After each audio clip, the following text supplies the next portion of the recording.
first rule in investment is don't lose.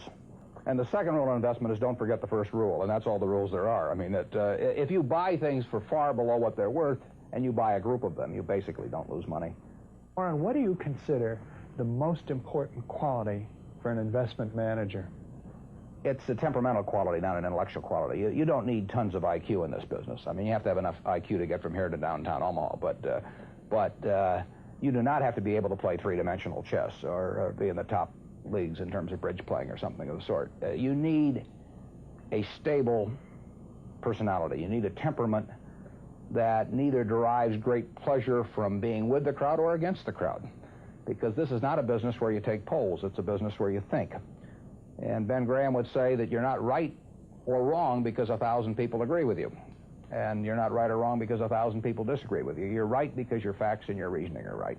Warren, what do you do that's different than 90% of the money managers who are in the market? Certainly most of the professional investors focus on what the stock is likely to do in the next year or two, and they have all kinds of arcane methods of approaching that, but they do not really think of themselves as owning a piece of a business. The real test of whether you're investing from a value standpoint or not is whether you care whether the stock market is open tomorrow. If you're making a good investment in a security, it shouldn't bother you if they close down the stock market for 5 years. All the ticker tells me is the price. Yeah. And I can look at the price occasionally to see whether the price is outlandishly cheap or outlandishly high. But prices don't tell me anything about a business. Business figures themselves tell me something about a business, but the price of a stock doesn't tell me anything about a business. I would rather value a stock or a business first and not even know the price, so that I'm not influenced by the price in establishing my valuation, and then look at the price later to see whether it's way out of line with what my value is. So Buffett chose to stay in this world, Omaha, Nebraska, where corn grows just minutes from downtown. Now, Omaha is a nice town, but nobody claims it's a world financial center. Here, the only thundering herd is actually on 4 feet. Don't you find Omaha a little bit off the beaten track for the investment world?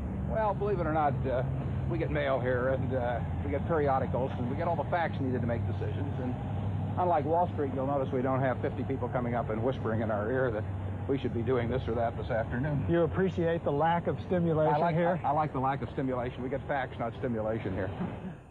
How can you stay away from Wall Street? Well, if I were on Wall Street, I'd probably be a lot poorer. You get overstimulated in Wall Street, and you hear lots of things, and you may shorten your focus, and a short focus is not conducive to long profits.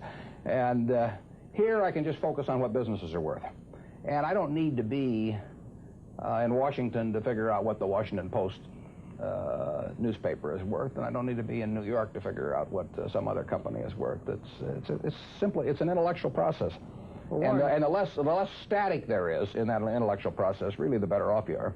What is the intellectual process? The intellectual process is defining your area of competence in valuing businesses, and then within that area of competence, finding whatever sells at the cheapest price in relation to value. And there are all kinds of things I'm not competent to value, but there are a few that I am competent to value. Have you ever bought a technology company? No, I really haven't.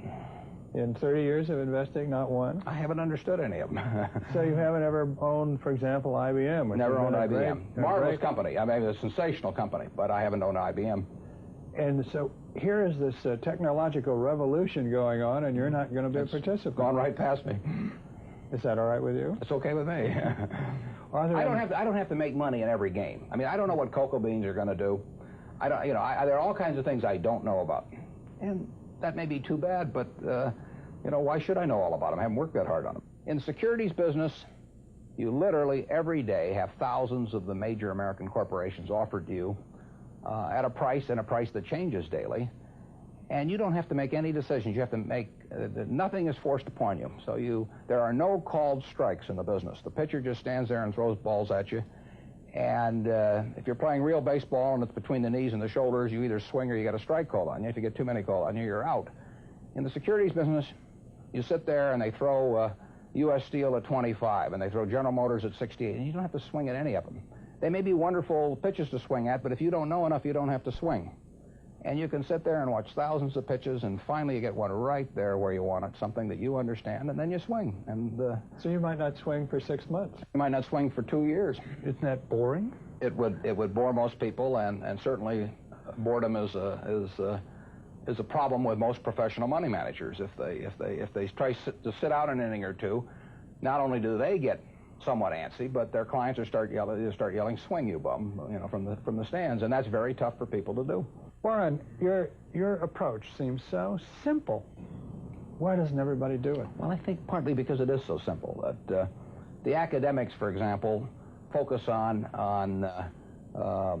all kinds of variables. Partly because by academics, you mean professors of right, finance? Yeah, the data's there. In business school? Sure, and the data's there. So they focus on whether if you buy stocks on Tuesday and sell them on Friday, you're better off, or if you buy them in election years and sell them in other years, you're better off, or if you buy small companies. There are all these variables because the data are there, and they've learned how to manipulate data. And as a friend of mine says, to a man with a hammer, everything looks like a nail. And once you have these skills, you just are dying to utilize them in some way, but they aren't important. If I were being asked to participate in a business opportunity, would it make any difference to me whether I bought it on a Tuesday or a Saturday or an election year or something? It's not what a businessman thinks about in buying businesses. So why think about it when buying stocks? Because stocks are just pieces of business.